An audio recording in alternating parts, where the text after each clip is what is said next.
Afin de réaliser une pâte à savarin, nous avons besoin d'une farine de type 45, une farine plutôt riche en gluten.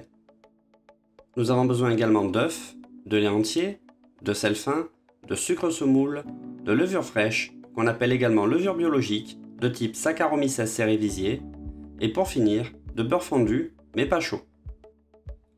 En définitif, la pâte à baba et la pâte à savarin sont deux pâtes assez similaires et on retrouve dans la pâte à baba des raisins secs macérés au rhum, absents dans la pâte à savarin. Pour la préparation de la pâte, commencez par délayer la levure dans le lait.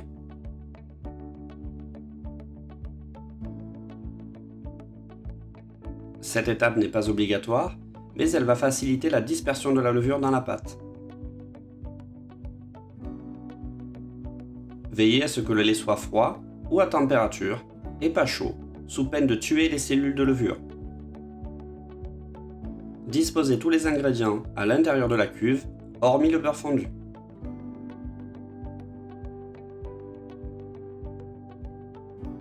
Privilégiez les liquides au fond de la cuve et les matières sèches par-dessus.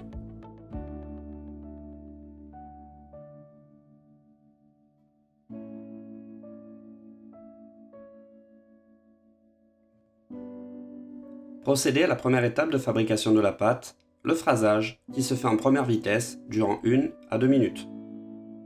Phrasage qui s'effectuera grâce à la feuille. Le phrasage de la pâte consiste à amalgamer tous les éléments afin de les rendre homogènes. Cette étape est assez rapide et se réalise toujours à petite vitesse. Lorsque la pâte commence à être homogène, on peut considérer que le phrasage est terminé. Passez à la deuxième étape de fabrication de la pâte, c'est-à-dire le pétrissage. Pétrissage qui s'effectuera à vitesse un peu plus importante et permettra de démarrer la formation d'un réseau glutineux. En fonction du matériel, la durée et l'intensité du pétrissage peuvent être différents. Selon les farines, la force n'est pas la même, il est parfois nécessaire de les couper. C'est la raison pour laquelle on peut rencontrer des recettes avec différentes farines. En définitif, nous avons besoin de force au sein même de la pâte, mais celle-ci doit être modérée. Chaque professionnel va ainsi adapter son protocole en fonction des ingrédients utilisés et du matériel. Attention à ne pas trop pétrir, car l'excès de pétrissage peut générer des grosses difficultés de manipulation de la pâte. C'est la raison pour laquelle le pétrissage doit être parfaitement encadré. Le premier pétrissage est terminé et on observe une pâte avec une élasticité certaine. Procédez au pointage de la pâte durant environ 30 minutes.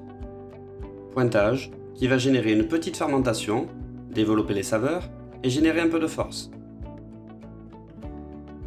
Une fois le pointage terminé, intégrez le beurre dans la pâte qui ne doit pas être chaud, sous peine de déstructurer la pâte et de tuer les levures. En effet, si la pâte monte trop haut en température, les levures peuvent s'altérer et ne peuvent plus exercer leur action. Beaucoup de professionnels pétrissent jusqu'à ce que la pâte se décolle de la cuve. Toutefois, on peut arrêter le pétrissage avant et contrôler l'élasticité de la pâte. Une fois le pétrissage achevé, on peut observer une bonne élasticité de la pâte. La pâte est donc prête à être utilisée. Graissez des moules hémisphériques de 4 cm de diamètre à l'aide d'une bombe à graisse, mettre la pâte en poche et garnir les moules. La pâte à savarin est une pâte très élastique. Il est souvent admis de couper la pâte en s'aidant d'une main humide.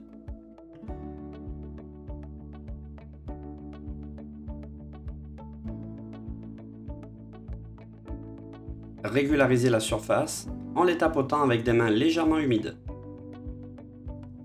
Les savarins vont ensuite partir en chambre de pousse afin de fermenter. Cette deuxième étape de la fermentation se nomme l'apprêt. L'apprêt va permettre d'augmenter considérablement le volume des pièces. C'est lors de l'apprêt qu'une pièce contenant de la levure va acquérir toutes ses particularités qui vont lui conférer cette texture et cet alvéolage si caractéristiques. L'apprêt mené à son terme, on observe un bon gonflement de la pâte.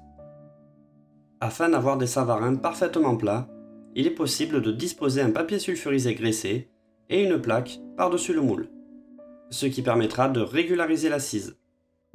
Enfourner à 180 degrés durant 10 à 12 minutes.